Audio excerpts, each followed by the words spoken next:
to our inner magical alchemistic world.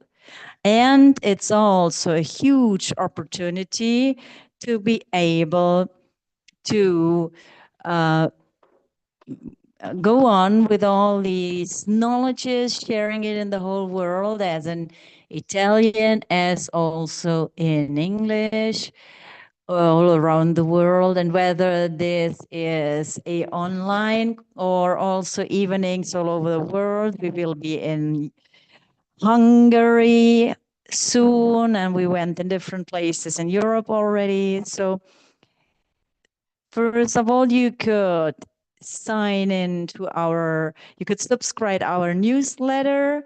You find this below in the YouTube channel below. There's the possibility to sign in for the newsletter, because once you get the newsletter, you will get also the videos we're publishing, the conferences, the dates, and the newsletters, which are rich of information, knowledge, and also practical exercises to be able to experiment alchemy as a art.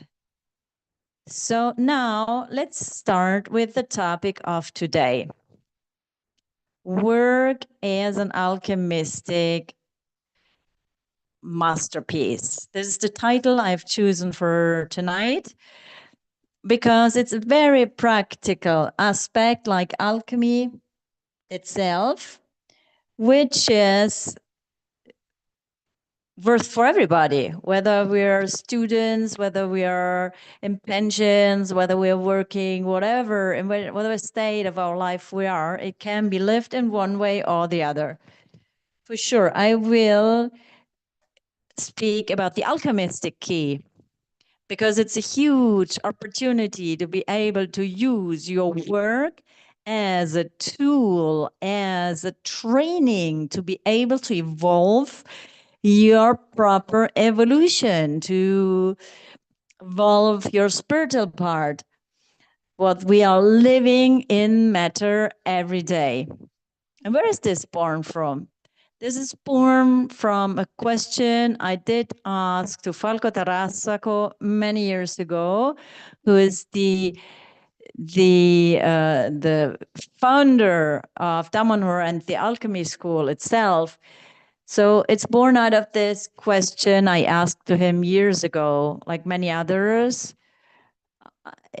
where I was quite willingly, I did want to learn and know, but like everybody at that time, I did do a work that occupied a lot of my time, physical, repetitive, and so on.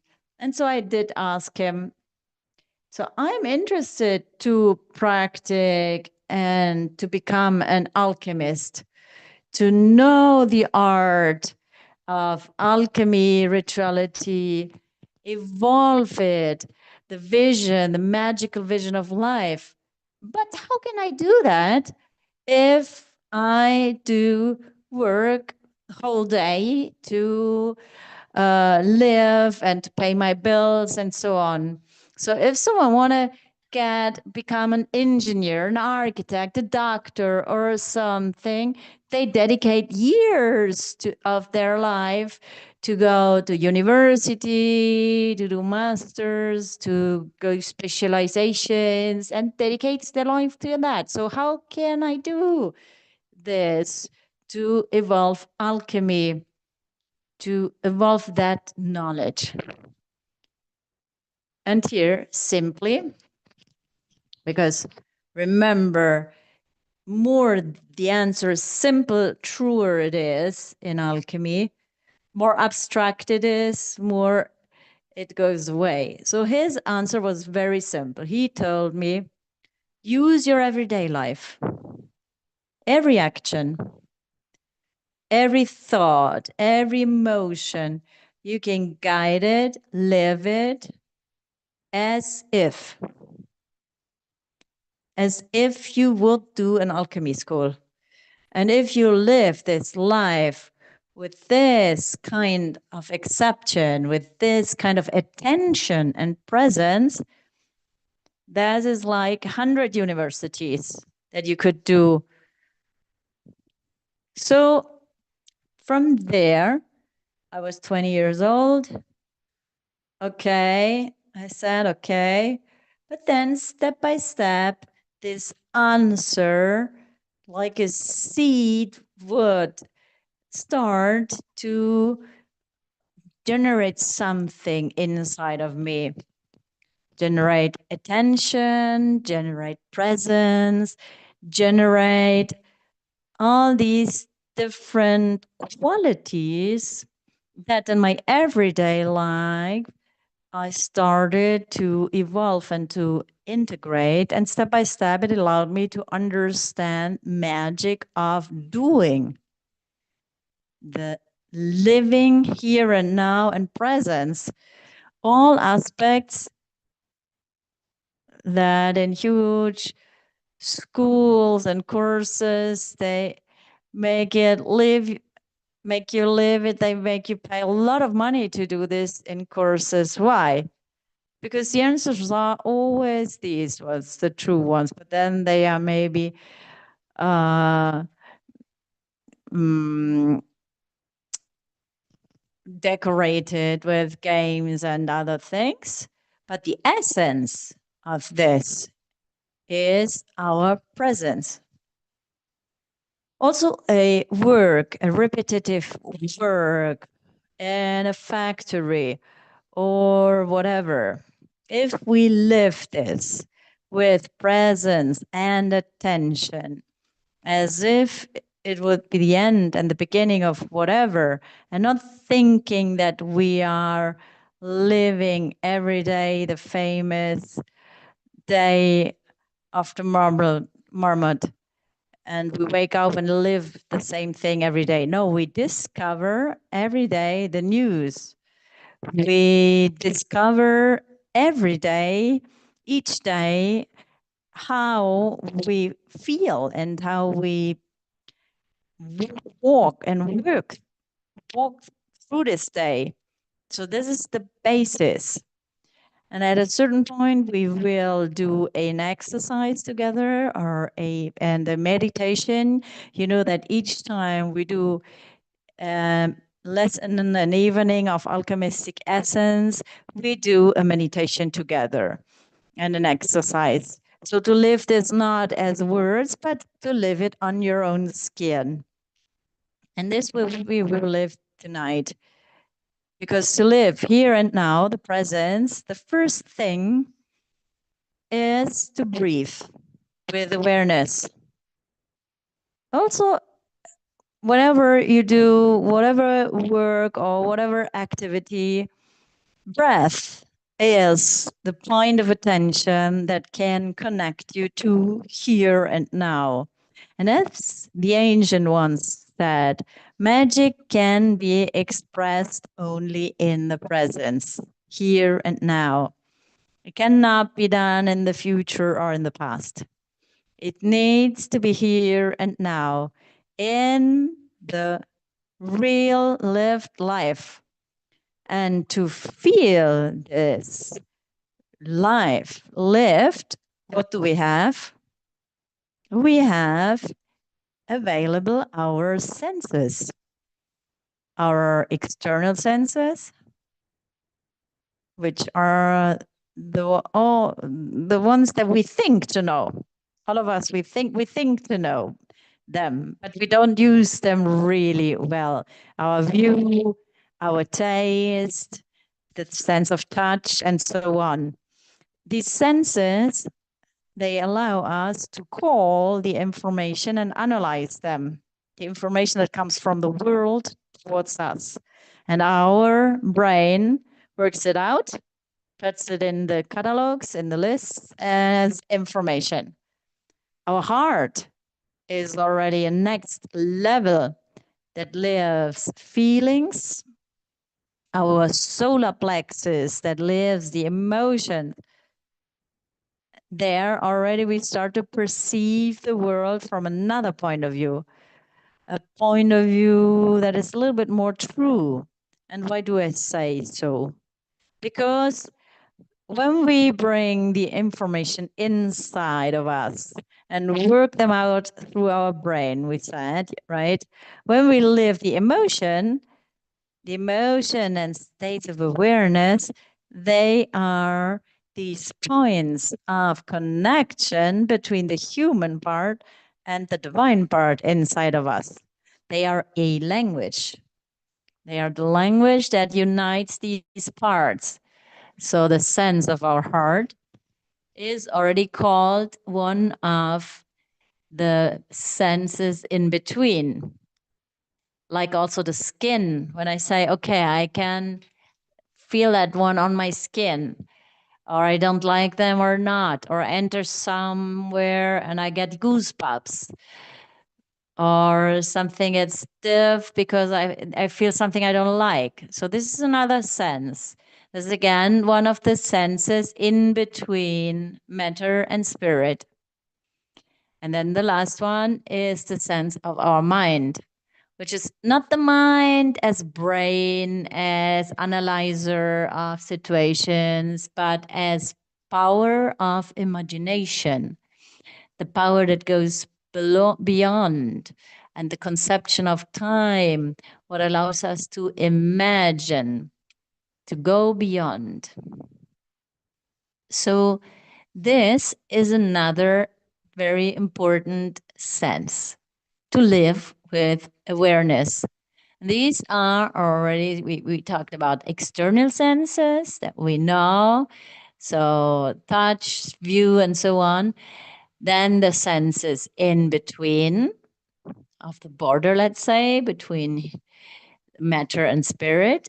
And then there is the senses that are the inner senses. They allow us to mature and sature and open. So the inner senses are the senses of our soul, our spirit, our divine part. These senses, different to the others, don't bring the world inside of us, but they bring what we have inside from the center of us, our divine spark, the real. They express this like a sun, like a waterfall, like the source out of the which the river is born. So they bring it outside what we have inside towards the world. So it's the manifestation of these things. We already talked a lot about this a little bit, but now we will go to define them and try to understand these different kinds of senses better. So we said we have external senses. Then we have the ones in the border between, the in-between senses. And then we have the inner senses, the sense of the divine, the sense of exchange. There are so many senses connected to our soul that we can mention them, but then we need to learn to live them, to understand them. The one that is closest, each closest to us, if you're here to listen to this webinar, you will have it like the major part of the people as a sense that is close to the surface, the one that is more touchable, which is the sense of the divine. It's that sense that allows us to feel that we're more, that we know that we're something more than just flesh, and that what we are living and seeing is not everything. There's more. So this sense did allow our race, the human race, for years, thousands of years, for always had this inner stimulation to ask these questions. Who am I? Where do I come from? Where do I go? The sense of life. So all these fundamental aspects allow us to remember our nature, and to go back to observe and bring the central point inside of us and not outside of us. So our center of gravity, permanent center of gravity, is inside of us. And no one can move it if not us. And this, the sense of the divine, is what made these huge philosophical branches be born. The huge spiritual schools, the huge philosophical schools, the religions, and so on. And still today, it's alive in each one of us. And all this in the work, from where do we put this in the work? The work needs to be lived as the alchemistic masterpiece. That means in esotericism, you say to infuse life into things. Like life have been infused inside of us, inside of our body. What does that mean? When we create whatever, from a masterpiece, an art piece, it can be a painting, a jewel, or poetry, or a story, or a mathematical formula. So when we create something new, something that we generate, so not something that we just repeat, but we generate out of us, then we emanate, we make space, we allow to make the energy come out, this divine energy out of us that can plasmate matter and give it life. It gives it a meaning, an energy. There are certain things that we can feel alive and others we can feel them dead. Why? Because things that are made in the factory all the same by machines, they don't have life. They are things without soul, we can say.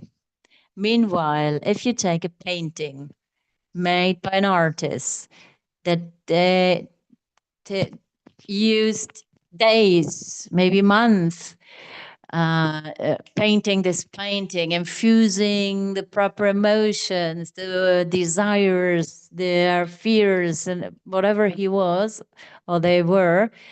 When you see that painting, it transmits something to you.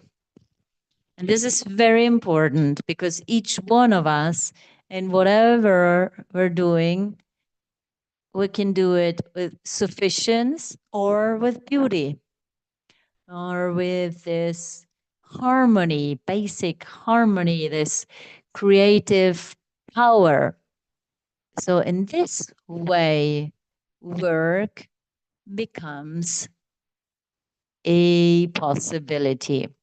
Magic of doing, which is the first quest in the path of reawakening of the soul. Doing, the action. Action is the first step, but not whatever action. A complete action with responsibility. And why? Why do we say so? Because each action done with awareness, with presence, generates a energetic movement, and it's as if you would not only throw a pebble in the water, but as if you would throw a rock in the water. So you have huge waves in the whole lake. We are like this.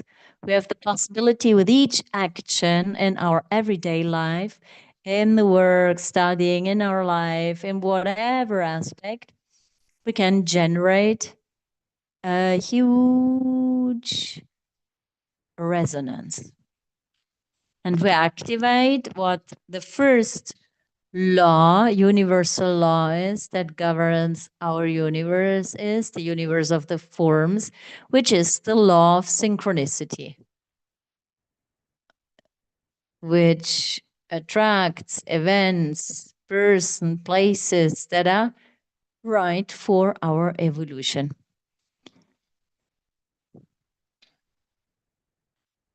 And once they would talk about the law of attraction, this was a fashion for a while. I always did define this things for kindergarten, for children in the kindergarten, because I think something, the thing I'm thinking, I attract it and comes to me. Okay, it's like cause and effect. It works, sure, but it's something very material, like for children, like starting for going on, you will enter in contact. You're always in contact, but you will live and express this part of manifestation of your soul. So you direct streams of synchronicity, which pass through us. We're like funnels for time, synchronicity, for energy, for everything, for the thought. We're constantly channels that receive and transmit many of these things. And more we are aware about this, more we can color these streams, time streams, thought streams, synchronicity, and so on. But what we need is to be present, the attention while we're doing. Because if our attention while we do our everyday work is in what we will do tonight or what we will do tomorrow morning, I don't have power. I don't express my power because I'm disconnected. Meanwhile, as a a big poet said, is my thought might be brother and sister of action. That means that action and thought are united. I think what I'm doing, and only in this way I really can write something down, put a sign in my life. And remember, it's not that you need to be famous to write down something in life. Whatever someone of us is doing, from the most simple to the most complex thing, if this is done with awareness, with presence, this can be an act of creation with an infinite power. And only we are limiting ourselves.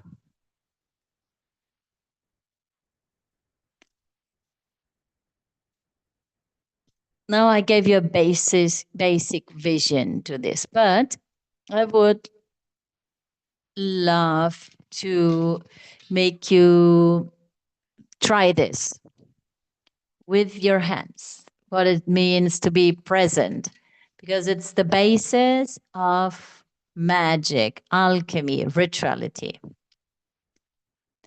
Tomorrow, I will teach a rituality course here in Damanhur and talking about ritual. One of the fundamental things is this concept, the concept of presence, being aware and being constant. Through this, all the rest activates. Without this, it's as if we would have a megaphone in our hand, but speak in the other direction. It doesn't work, right? We have tools available that are very huge, thanks of our alchemistic laboratory, but we need to learn to use them.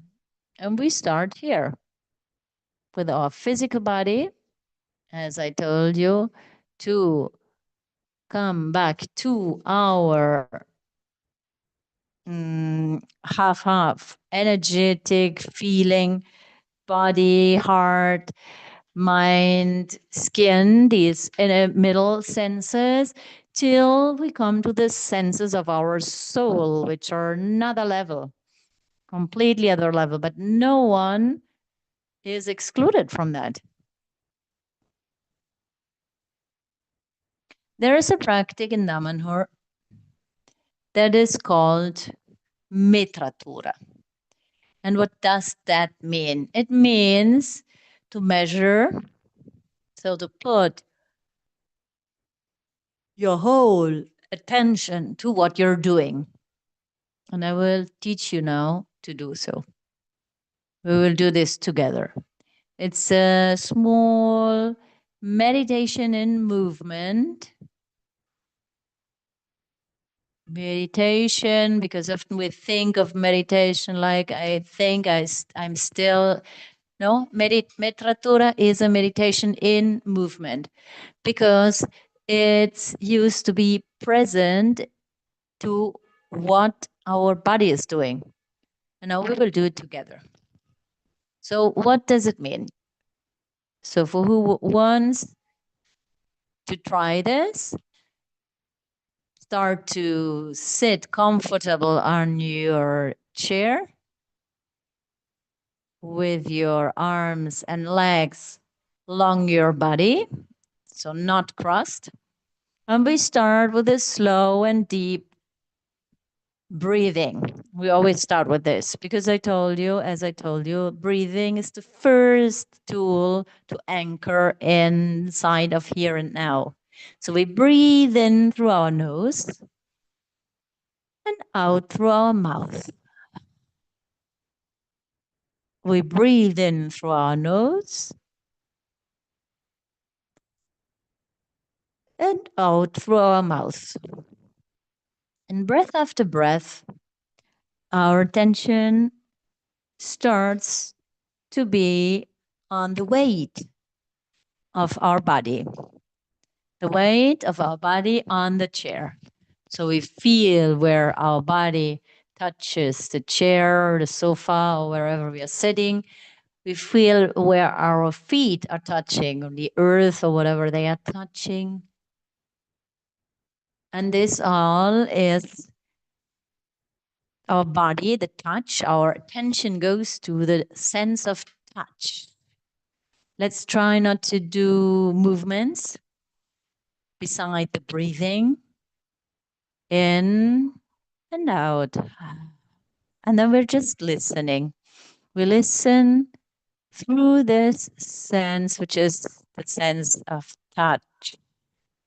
We can feel the warmth of our hands on our knees. We can feel the contact where our clothes are touching our skin. And all of this allows us to be more and more present. And breath after breath, we move our attention to our view. And we focalize our view now somewhere. We choose something and look at it. And observing that thing we have chosen, we explore it. We explore it in its colors and its forms, as if we would touch the thing through our look. We go on to have our touch aware, so we feel the weight of our body, the warmth, and everything our physical body perceives through the touch and the view of this thing. And breath after breath, we increase our attention and we open up towards our ear, the listening. So we hear the voices, the noises around us. We hear my voice, you hear noises around, maybe your breath also. So everything around, and breath after breath, we welcome also these stimulations, the touch, the color, the weight of our body. We observe the thing we look at, their color, their form, and we hear the noises around us. And then we move our awareness also towards our mouth. So, what taste do you have in your mouth? Let's be in the mouth And what taste is there? Is there a special taste or nothing? And then step by step, we move our attention also to the smell, breath after breath. While we are inhaling, we also perceive the smells around us. Our smell, the smell of the room we're in, if there are perfumes in the environment or other kinds of odors. Step by step, we're lighting our senses. We go back to the view, look at the thing that we're looking at. We hear the sounds around us, the smells.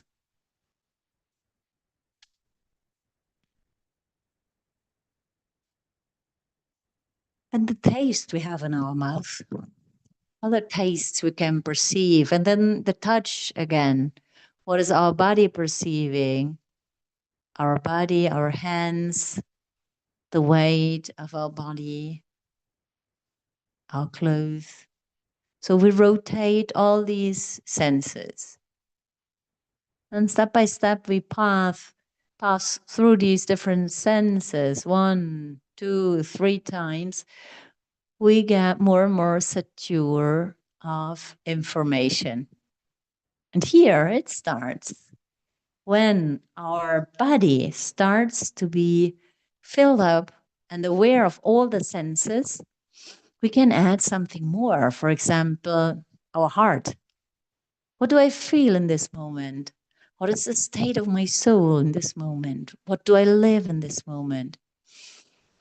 Breath after breath, we see, we hear, we smell, we taste, we feel our skin and the touch and the feelings. Feelings. What emotions do I feel in this moment? If I start to recognize it, then I can start to guide it. I can create it. I can modify. But first of all, I need to recognize, what do I perceive? Peace, pleasure, serenity, beauty. This is what I'm living. What are you living? What do you feel? Breath after breath, this attention of yours, you can use it, for example, in each of your actions. While you're doing a work, a repetitive work, for example, or you're doing also something special, more or less, activate all your senses and open the sense of your heart, your feelings, to live also the state of your soul in which you are in, how you feel, because from there you can emanate yourself, your light, generate, charge, and plasmate the world around you based on who you are. So what is the difference between an alchemist that is done and a young one that starts with this art? It's how deep you can write in reality. We're like magnets. More we're aware, more the magnet grows, and more you could influence majorly what we have around. More we are unaware, more it's what is around us that will influence us. So I will not live a life, but we will be submitted. We will be submitted by it. Like the old one that says, or you learn to dream and follow your dreams, or someone else will dream for you and you will follow the dreams of someone else. So here we come back to the concept of presence, being here and now. If we are here and now in the presence, then we can live our dreams. And as the dreams and the sense of dreaming is one of the most beautiful senses, we will talk about that inner sense in the next appointment. Next appointment, we will talk a little more about the inner senses. So, the divine sense of the divine, the sense of desire, the sense of exchange. But my advice from now on and from tomorrow, don't waste your time. Live it with awareness. Give value to what you're doing through your presence. And this small technique does light who you are, what you are, because it brings you into the here and now. It's a small way to allow you to bring order inside of you, to center yourself, which is one of the fundamental aspects of alchemy, to do alchemy. Okay? So, also this evening, we did complete this meeting about the alchemistic essence. We did talk about the inner senses, the middle senses, and the external senses. But why? To transform our work into an alchemistic masterpiece. So, to live our everyday life like a masterpiece. And said so, I wish you the most beautiful creation your life to be. Convoy, have a nice evening.